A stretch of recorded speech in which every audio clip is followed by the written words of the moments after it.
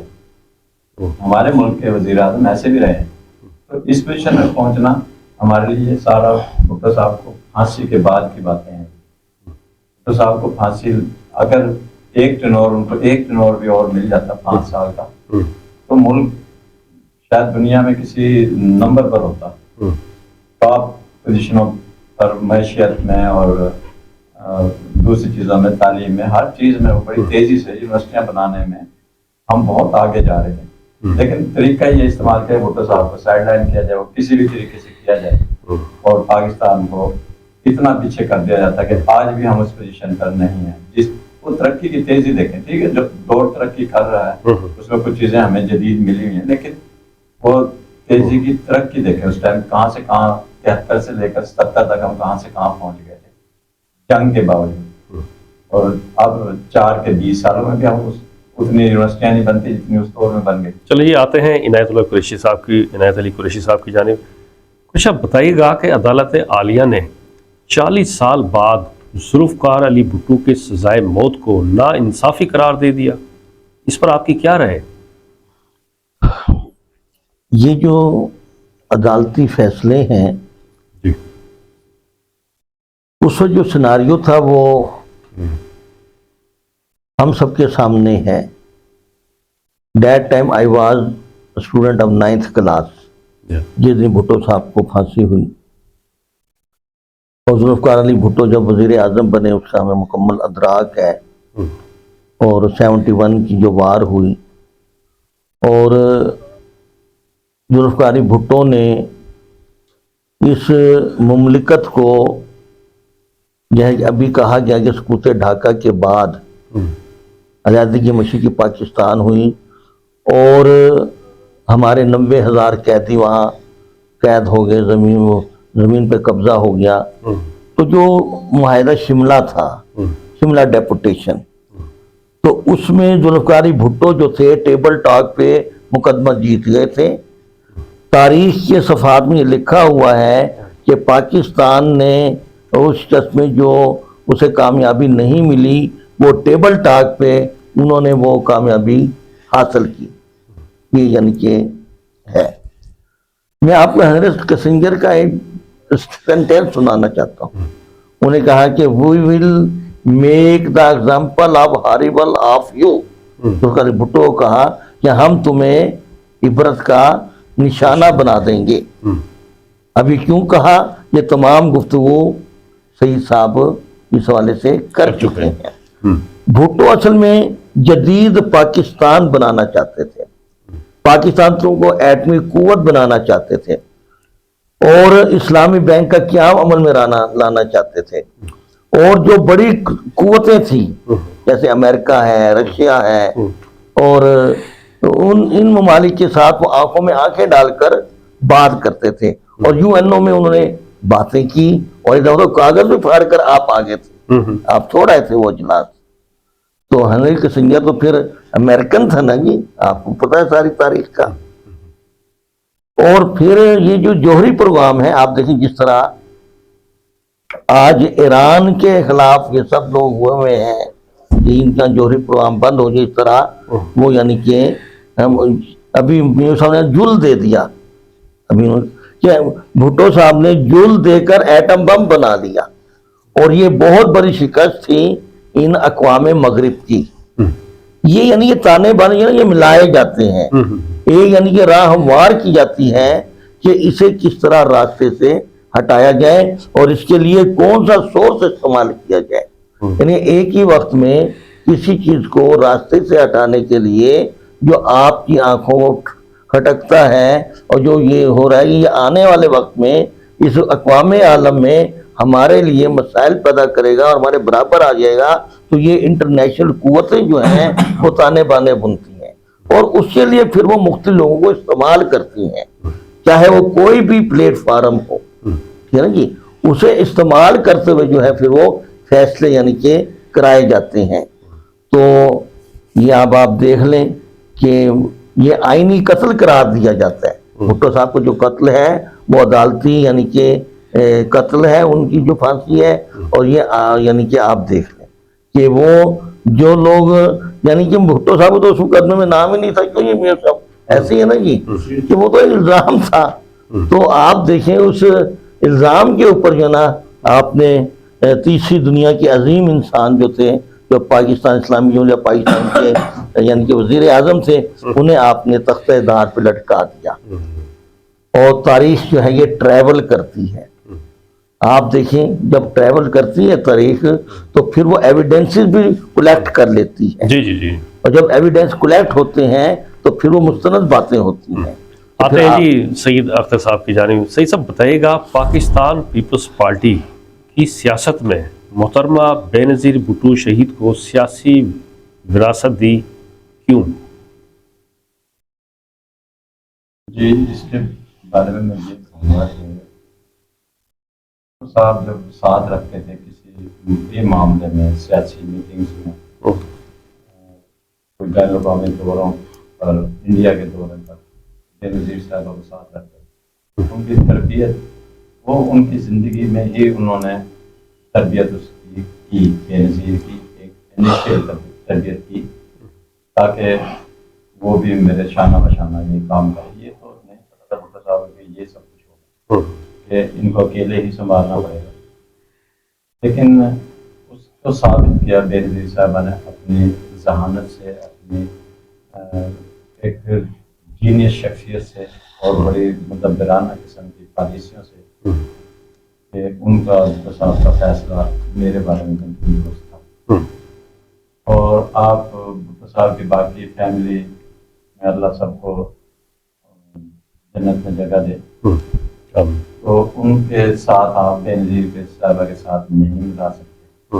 ان کی اپنی ایک سیاست تھی اور پوری دنیا میں مانی جاتی تھی ان کی سیاست. پہلی وزیر اعظم مسلم دنیا بننا ایک بہت بڑا واقعہ ہے، یہ عام بات نہیں ہے. سب اسی لیے تھا کہ بھٹو صاحب کی تربیت کے ساتھ. آتے ہیں سلیم الرحمان میو صاحب کی جانب. میو صاحب بتائیے گا، ذوالفقار علی بھٹو کی سیاسی بصیرت اسلامی اتحاد کی آج کیا ضرورت ہے؟ کیا ذوالفقار علی بھٹو کا اس وقت ویژن ٹھیک تھا؟ کیا سمجھتے ہیں آپ؟ ذوالفقار علی بھٹو شہید نے جو پاکستان کو ٹیکنالوجی ایک سبب بنانے کا جو اعزاز دیا وہ قابل فخر ہے. اور جس چیز کی ضرورت اس وقت ذوالفقار علی بھٹو شہید نے محسوس کی تھی، آج اسلامی دنیا اس کی ضرورت محسوس کر رہی ہے. آج آپ دیکھ رہے ہیں ایران کی جو اسرائیل اور امریکہ کے ساتھ جنگ ہے وہ بھی اسی بنیاد پر ہے. اس وقت ذوالفقار علی بھٹو شہید نے جو سٹینڈ لیا تھا اس کی وجہ سے اس وقت کے جو یہاں پاکستان میں موجود حوالی تھے، نظام مصطفیٰ کی تحریک چلانے والے لوگ تھے، انہوں نے سینکڑوں لوگوں کو اس وقت مروایا، جو شہادت کے نام پر لوگوں نے اپنی زندگیاں دی کہ شاید وہ اسلامی لحاظ سے تحریک کا حصہ بن رہے ہیں اور شہید ہو رہے ہیں. جبکہ آپ دیکھیں جب بھٹو صاحب کو پھانسی دے دی گئی تو وہ علماء کرام کہاں تھے، وہ نظام مصطفیٰ آج تک کہاں گیا، اور وہ علماء کرام کا کردار کیا رہا. آج وہی سسٹم ہے، وہی عالمی قوتیں ہیں، وہی اسلامی ملک ہے. پہلے پاکستان تھا، آج ایران ہے. اور ایران جو اس وقت کردار ادا کر رہا ہے وہ ایک امت مسلمہ کے حوالے سے اور ایک مسلمان ہونے کے ناطے قابل فخر ہے. اور آج بھی وہی ضرورت محسوس کی جا رہی ہے جو 40-42 سال پہلے، جو 47 سال پہلے بھٹو صاحب نے محسوس کی تھی کہ ہمیں ایک اسلامی قوت کے طور پر اسلامی بلاک کی ضرورت ہے، اسلامی بم کی ضرورت ہے، اسلامی بینک کی ضرورت ہے. وہی چیز اگر وہ اس وقت ذوالفقار علی بھٹو شہید کو یہ کام کرنے کا موقع مل جاتا تو آج پاکستان کہاں کھڑا ہوتا، اسلامی دنیا کہاں کھڑی ہوتی. اس کا اندازہ آپ کر سکتے ہیں کہ آج بھی جو ہے وہ ایران نے جس جرأت کے کردار کے ساتھ اپنے آپ کو ثابت کیا ہے کہ مسلمان جو دنیا جو ہے مسلم دنیا جو ہے وہ ایک قوت ہے اور وہ مقابلہ کر سکتی ہے، اور یہ وہی ایک ویژن ہے جو ذوالفقار علی بھٹو شہید کا تھا. اگر وہ بھی یہ اسی ویژن کا تسلسل ہے کہ آج ہم اس بات کی ضرورت محسوس کر رہے ہیں اور اسی طرح سٹینڈ کر رہے ہیں. چلتے ہیں قریشی صاحب کی جانب. پروگرام کے 5 منٹ بقایا ہیں ختم ہونے میں. قریشی صاحب مختصر سے جواب دیں گے آپ کہ بلاول بھٹو زرداری جو ہیں وہ ذوالفقار علی بھٹو شہید کی سیاست کو آپ کیا سمجھتے ہیں کہ آگے لے کے جا سکیں گے اس کو؟ میں یہ سمجھتا ہوں کہ اس وقت کی صورتحال میں اور ابھی کچھ عرصہ پہلے بلاول بھٹو کو جو اسائنمنٹ دی گئی تھی جی، اور انہوں نے جو پوری دنیا کی وزٹ کیے تھے تو اس میں انہوں نے اپنے آپ کو پروو کیا ہے کہ میں یعنی کہ کچھ کر سکتا ہوں. ان کے ساتھ ہی ان کی جو ہمشیرہ ہیں آصفہ، ان میں بھی یہ ہمیں یعنی کہ وین اور ٹیلنٹ نظر آتا ہے.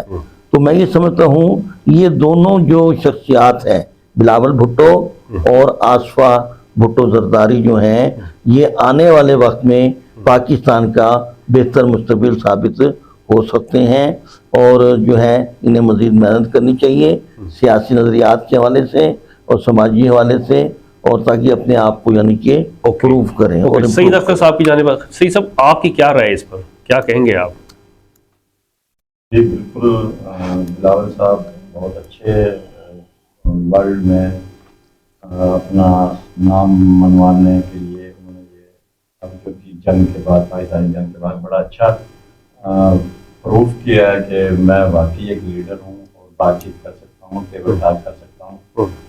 اور سب سے بڑی چیز ایک سیاستدان کے لیے، انٹرنیشنل سیاستدان کے پاس وہ ٹیبل ٹاک ہی ہوتی ہے. جو ہمارے آپ پیچھے نام میں کسی کا نہیں دیتا، لیکن پچھلے وزیر اعظم میں دیکھیں آپ کتنے وزیر اعظم میں یہ ٹیلنٹ ہے. ہمارے وزیر اعظم میں یہی ٹیلنٹ نہیں ہے کہ وہ ٹیبل ٹاک نہیں کر سکتے.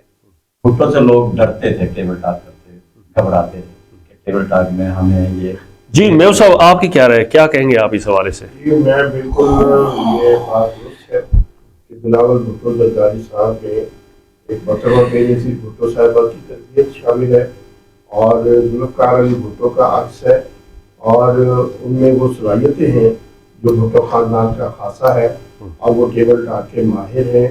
اور میں یہ سمجھتا ہوں کہ بلاول بھٹو زرداری صاحب جو ہے انہیں موقع ملے گا تو انشاءاللہ تعالیٰ اپنے خاندانی روایات کو برقرار رکھتے ہوئے پاکستان کے مستقبل کو محفوظ بنانے کے لیے، پاکستان کو ترقی اور خوشحالی پر ڈالنے کے لیے اور اسے خوشحال اور ترقی یافتہ بنانے کے لیے اپنا کردار ادا کریں گے، اور وہ صحیح طور پر بھٹو خاندان کی سیاست کے باعث. جی بہت شکریہ. ناظرین پروگرام کا ٹائم ختم ہو جاتا ہے. آج جو ہماری گفتگو تھی وہ تھی سابق وزیر اعظم ذوالفقار علی بھٹو صاحب کی جو 47ویں برسی منائی جا رہی ہے. اب ان کی شخصیت کے حوالے سے آج جو ہمارے ساتھ شخصیت موجود تھی میں ایک بار اور تعارف کرا دوں. سلیم الرحمان میو صاحب، پاکستان پیپلز پارٹی انسانی حقوق ونگ کے سابق صدر، سابق ایڈوائزر گورنر پنجاب، بہت شکریہ. ملک سعید اختر صاحب ہمارے ساتھ تھے، senior vice president Pakistan Peoples Party تحصیل مختار، ان کا بھی شکریہ. عنایت علی قریشی صاحب، ماہر تعلیم، بانی و chairman education and social forum, آپ کا بھی بہت شکریہ. ناظرین ملاقات ہوگی انشاءاللہ نیکسٹ پروگرام میں نیکسٹ شخصیات کے ساتھ کسی اور ٹاپک پر. جب تک کے لیے اپنے میزبان سید عرفان شاہ کو اجازت دیجیے. اللہ حافظ.